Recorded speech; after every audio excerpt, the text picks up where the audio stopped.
Where the trail forks. By Jack London. Must I then now leave this town, and you, my love, stay here? Swabian folk song. The singer, clean-faced and cheery-eyed, bent over and added water to a pot of simmering beans, and then, rising, a stick of firewood in hand, drove back the circling dogs from the grub box and cooking gear. He was blue of eye, and his long hair was golden, and it was a pleasure to look upon his lusty freshness. A new moon was thrusting a dim horn above the white line of close-packed snow-capped pines which ringed the camp and segregated it from all the world. Overhead, so clear it was and cold, the stars danced with quick, pulsating movements. To the southeast, an evanescent greenish glow heralded the opening revels of the aurora borealis. Two men, in the immediate foreground, lay upon the bearskin which was their bed. Between the skin and naked snow was a 6-inch layer of pine boughs. The blankets were rolled back. For shelter, there was a fly at their backs. A sheet of canvas stretched between two trees and angling at 45 degrees. This caught the radiating heat from the fire and flung it down upon the skin. Another man sat on a sled, drawn close to the blaze, mending moccasins. To the right, a heap of frozen gravel and a rude windlass denoted where they toiled each day in dismal groping for the paystreak. To the left, 4 pairs of snowshoes stood erect, showing the mode of travel which obtained when the stamped snow of the camp was left behind. That Swabian folk song sounded strangely pathetic under the cold northern stars, and did not do the men good who lounged about the fire after the toil of the day. It put a dull ache into their hearts, and a yearning which was akin to belly hunger, and sent their souls questing southward across the divides to the sunlands. For the love of God, Sigmund, shut up, expostulated one of the men. His hands were clenched painfully, but he hid them from sight in the folds of the bearskin upon which he lay. And what for, Dave Wirtz? Sigmund demanded. Why shall I not sing when the heart is glad? Because you've got no call to, that's why. Look about you, man, and think of the grub we've been defiling our bodies with for the last 12 months, and the way we've lived and worked like beasts. Thus abjured, Sigmund, the golden-haired, surveyed it all, and the frost-rimmed wolf-dogs and the vapor breaths of the men. And why shall not the heart be glad? He laughed. It is good, it is all good. As for the grub, he doubled up his arm and caressed the swelling biceps. And if we have lived and worked like beasts, have we not been paid like kings? $20 to the pan, the streak is running, and we know it to be 8 feet thick. It is another Klondike, and we know it. Jim Hawes there, by your elbow, knows it and complains not. And there's Hitchcock. He sews moccasins like an old woman and waits against the time. Only you can't wait and work until the wash-up in the spring. Then we shall all be rich, rich as kings, only you cannot wait. You want to go back to the States. So do I, and I was born there, but I can wait when each day the gold in the pan shows up yellow as butter in the churning. But you want your good time, and like a child you cry for it now. Bah, why shall I not sing? In a year, when the grapes are ripe, I shall stay no more away. Then if you still are true, my love, it will be our wedding day. In a year, when my time is past, then I'll live in your love for aye. Then if you still are true, my love, it will be our wedding day. The dogs, bristling and growling, drew in closer to the firelight. There was a monotonous crunch-crunch of webbed shoes, and between each crunch the dragging forward of the heel of the shoe like the sound of sifting sugar. Sigmund broke off from his song to hurl oaths and firewood at the animals. Then the light was parted by a fur-clad figure, and an Indian girl slipped out of the webs, threw back the hood of her squirrel-skin parka, and stood in their midst. Sigmund and the men on the bearskin greeted her as Sipsu, with the customary hello, but Hitchcock made room on the sled that she might sit beside him. And how goes it, Sipsu? He asked, talking after her fashion in broken English and bastard Chinook. Is the hunger still mighty in the camp? And has the witch doctor yet found the cause wherefore game is scarce and no moose in the land? Yes, even so. There is little game, and we prepare to eat the dogs. Also has the witch doctor found the cause of all this evil, and tomorrow will he make sacrifice and cleanse the camp. And what does the sacrifice chance to be? A newborn babe or some poor devil of a squaw, old and shaky, Who is a care to the tribe and better out of the way? It chanced not that wise, for the need was great, and he chose none other than the chief's daughter, none other than I, Sipsu. Hell! The word rose slowly to Hitchcock's lips, and brimmed over full and deep, in a way which bespoke wonder and consideration. Wherefore we stand by a forking of the trail, you and I, she went on calmly, and I have come that we may look once more upon each other, and once more only. She was born of primitive stock, and primitive had been her traditions and her days, so she regarded life stoically, and human sacrifice as part of the natural order. The powers which ruled the daylight and the dark, the flood and the frost, the bursting of the bud and the withering of the leaf, were angry and in need of propitiation.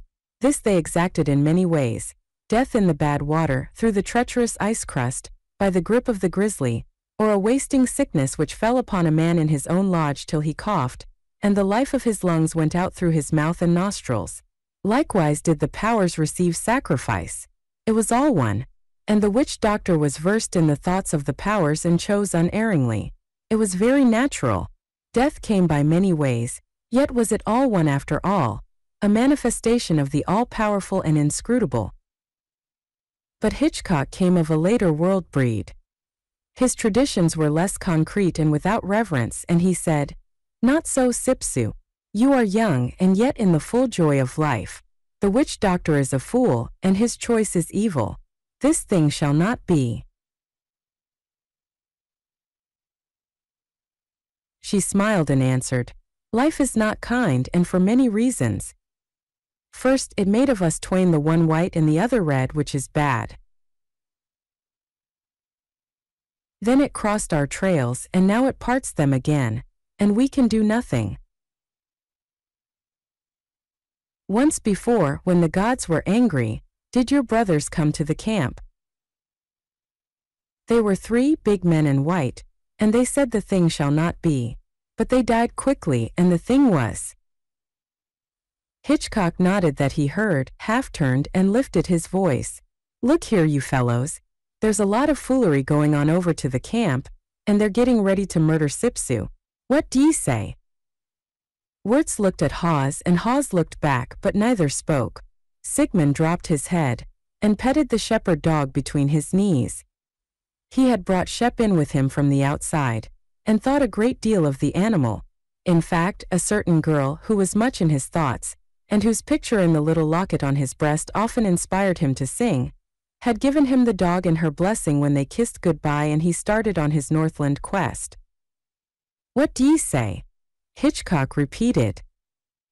"Meb, it's not so serious," Hawes answered with deliberation. "Most likely it's only a girl's story." "That isn't the point." Hitchcock felt a hot flush of anger sweep over him at their evident reluctance. "The question is, if it is so, are we going to stand it? What are we going to do?" "I don't see any call to interfere," spoke up Wirtz. "If it is so, it is so, and that's all there is about it. So way these people have of doing.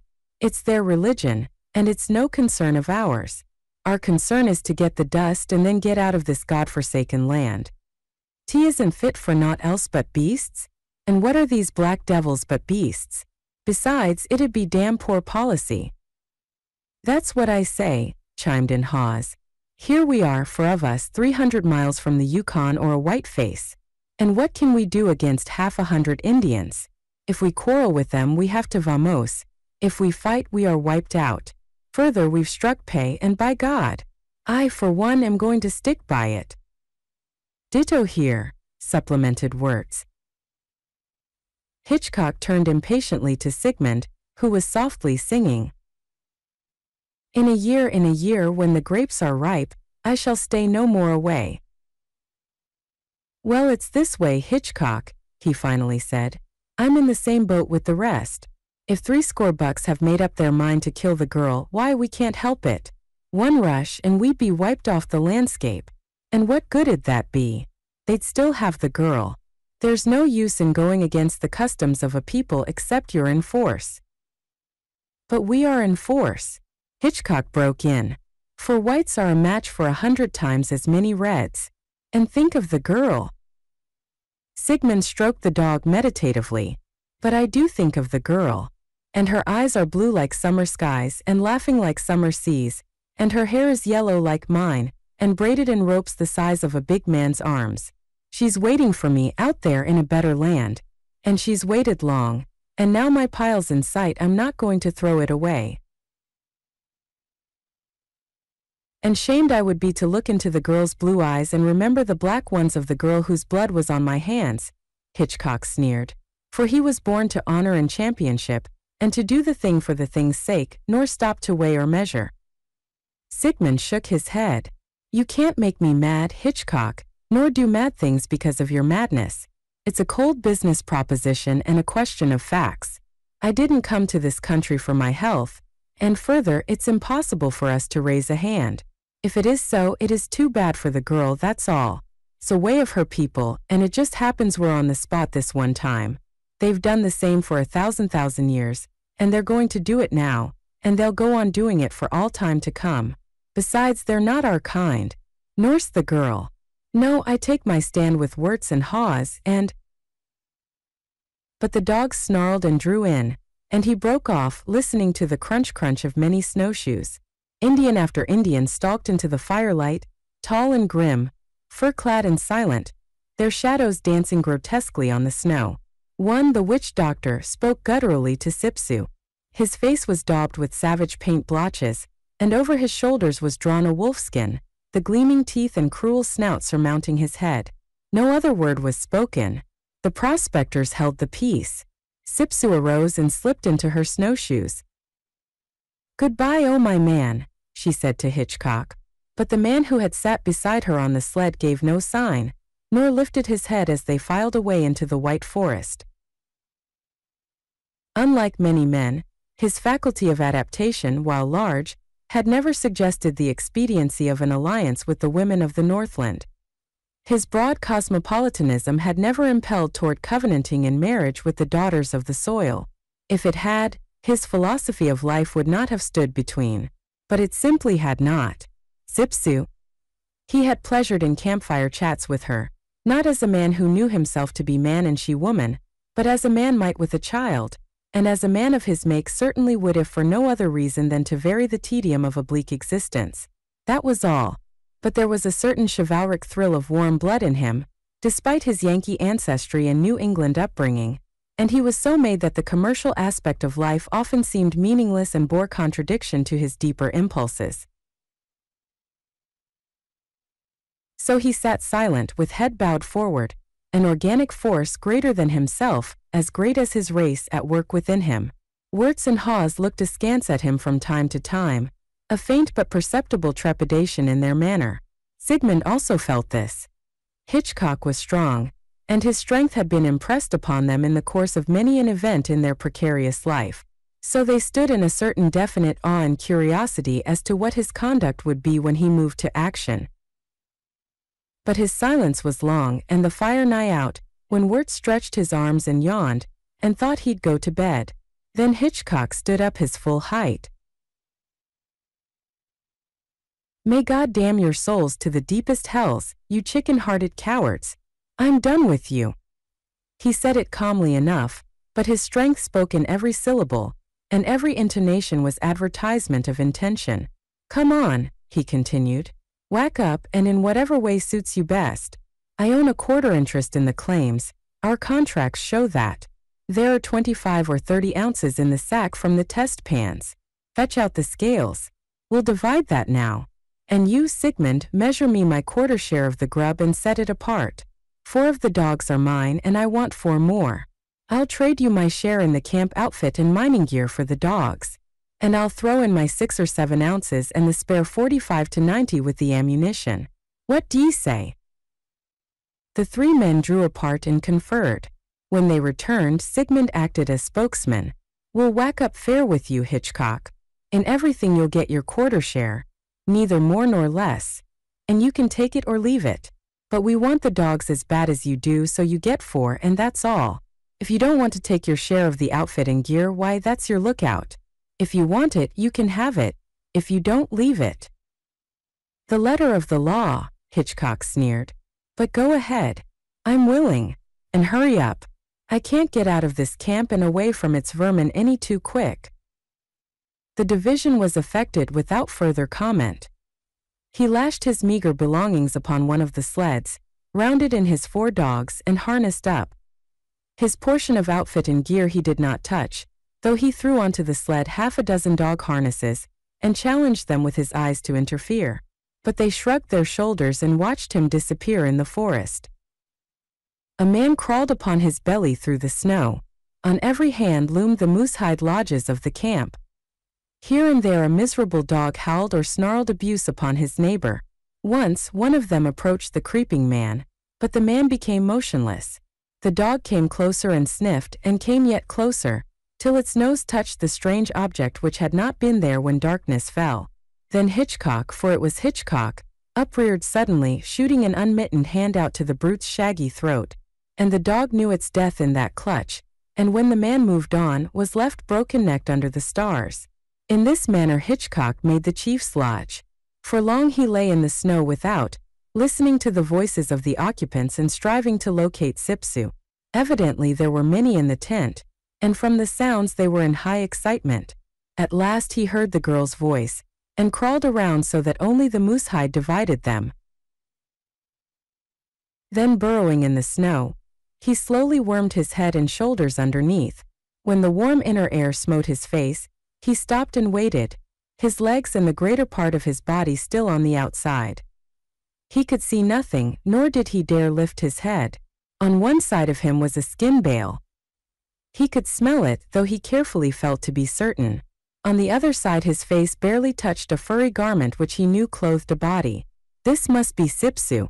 Though he wished she would speak again, he resolved to risk it. He could hear the chief and the witch doctor talking high, and in a far corner some hungry child whimpering to sleep. Squirming over on his side, he carefully raised his head, still just touching the furry garment. He listened to the breathing. It was a woman's breathing. He would chance it. He pressed against her side softly but firmly, and felt her start at the contact. Again he waited, till a questioning hand slipped down upon his head and paused among the curls. The next instant the hand turned his face gently upward, and he was gazing into Sipsu's eyes. She was quite collected.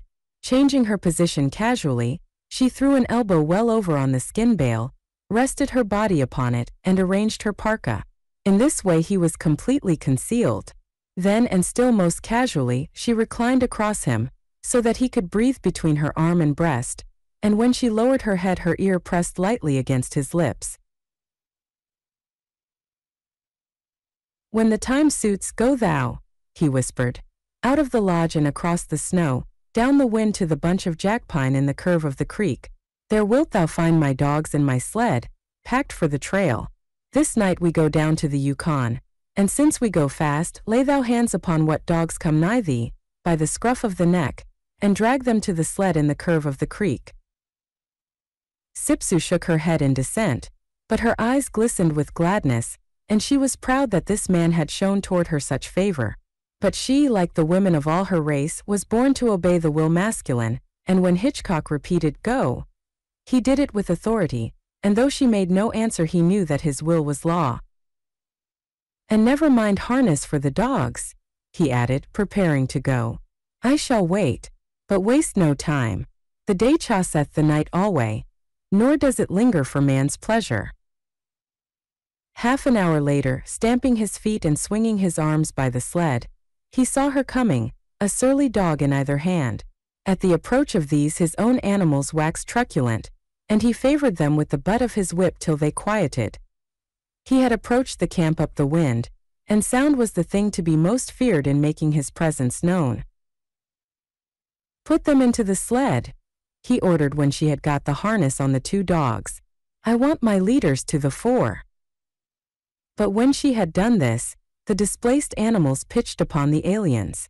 Though Hitchcock plunged among them with clubbed rifle, a riot of sound went up and across the sleeping camp. "Now we shall have dogs, and in plenty," he remarked grimly, slipping an axe from the sled lashings. "Do thou harness whichever I fling thee, and betweenwhiles protect the team." He stepped a space in advance and waited between two pines. The dogs of the camp were disturbing the night with their jangle, and he watched for their coming. A dark spot growing rapidly took form upon the dim white expanse of snow. It was a forerunner of the pack, leaping cleanly, and, after the wolf fashion, singing direction to its brothers. Hitchcock stood in the shadow. As it sprang past, he reached out, gripped its forelegs in mid-career, and sent it whirling earthward. Then he struck it a well-judged blow beneath the ear, and flung it to Sipsu. And while she clapped on the harness, he, with his axe, held the passage between the trees, till a shaggy flood of white teeth and glistening eyes surged and crested just beyond reach. Sipsu worked rapidly. When she had finished, he leaped forward, seized and stunned a second, and flung it to her. This he repeated thrice again, and when the sled team stood snarling in a string of 10, he called, "Enough!" But at this instant a young buck, the forerunner of the tribe and swift of limb, wading through the dogs and cuffing right and left, attempted the passage. The butt of Hitchcock's rifle drove him to his knees, whence he toppled over sideways. The witch doctor, running lustily, saw the blow fall. Hitchcock called to Sipsu to pull out. At her shrill chook, the maddened brutes shot straight ahead, and the sled, bounding mightily, just missed unseating her. The powers were evidently angry with the witch doctor, for at this moment they plunged him upon the trail. The lead dog fouled his snowshoes and tripped him up, and the 9 succeeding dogs trod him underfoot and the sled bumped over him. But he was quick to his feet, and the night might have turned out differently had not Sipsu struck backward with the long dog whip and smitten him a blinding blow across the eyes. Hitchcock, hurrying to overtake her, collided against him as he swayed with pain in the middle of the trail.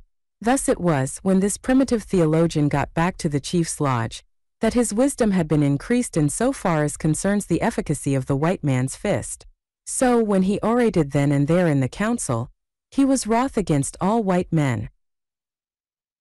"Tumble out, you loafers! Tumble out! Grub'll be ready before you get into your footgear."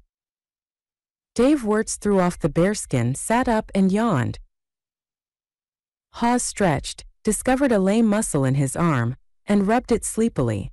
"Wonder where Hitchcock bunked last night?" he queried, reaching for his moccasins. They were stiff, and he walked gingerly in his socks to the fire to thaw them out. "It's a blessing he's gone," he added, "though he was a mighty good worker." "Yep. Too masterful. That was his trouble. Too bad for Sipsu. Think he cared for her much?" "Don't think so. Just principle. That's all. He thought it wasn't right, and of course it wasn't, but that was no reason for us to interfere and get hustled over the divide before our time. Principle is principle, and it's good in its place, but it's best left to home when you go to Alaska." Wirtz had joined his mate, and both were working pliability into their frozen moccasins. "Think we ought to have taken a hand?" Sigmund shook his head. He was very busy. A scud of chocolate-colored foam was rising in the coffee pot, and the bacon needed turning. Also, he was thinking about the girl with laughing eyes like summer seas, and he was humming softly. His mates chuckled to each other and ceased talking. Though it was past 7, daybreak was still 3 hours distant. The aurora borealis had passed out of the sky, and the camp was an oasis of light in the midst of deep darkness. And in this light the forms of the 3 men were sharply defined. Emboldened by the silence, Sigmund raised his voice and opened the last stanza of the old song. In a year, when the grapes are ripe." Then the night was split with a rattling volley of rifle shots. Hawes sighed, made an effort to straighten himself, and collapsed. Wirtz went over on an elbow with drooping head. He choked a little, and a dark stream flowed from his mouth, and Sigmund, the golden-haired, his throat a gurgle with the song, threw up his arms and pitched across the fire. The witch doctor's eyes were well blackened, and his temper none of the best, for he quarreled with the chief over the possession of Wirtz's rifle, and took more than his share of the part-sack of beans. Also he appropriated the bearskin, and caused grumbling among the tribesmen. And finally, he tried to kill Sigmund's dog, which the girl had given him, but the dog ran away, while he fell into the shaft and dislocated his shoulder on the bucket. When the camp was well looted, they went back to their own lodges, and there was a great rejoicing among the women. Further, a band of moose strayed over the south divide and fell before the hunters, so the witch doctor attained yet greater honor, and the people whispered among themselves that he spoke in council with the gods. But later, when all were gone, the shepherd dog crept back to the deserted camp, and all the night long and a day it wailed the dead. After that it disappeared, though the years were not many before the Indian hunters noted a change in the breed of timber wolves, and there were dashes of bright color and variegated markings such as no wolf bore before.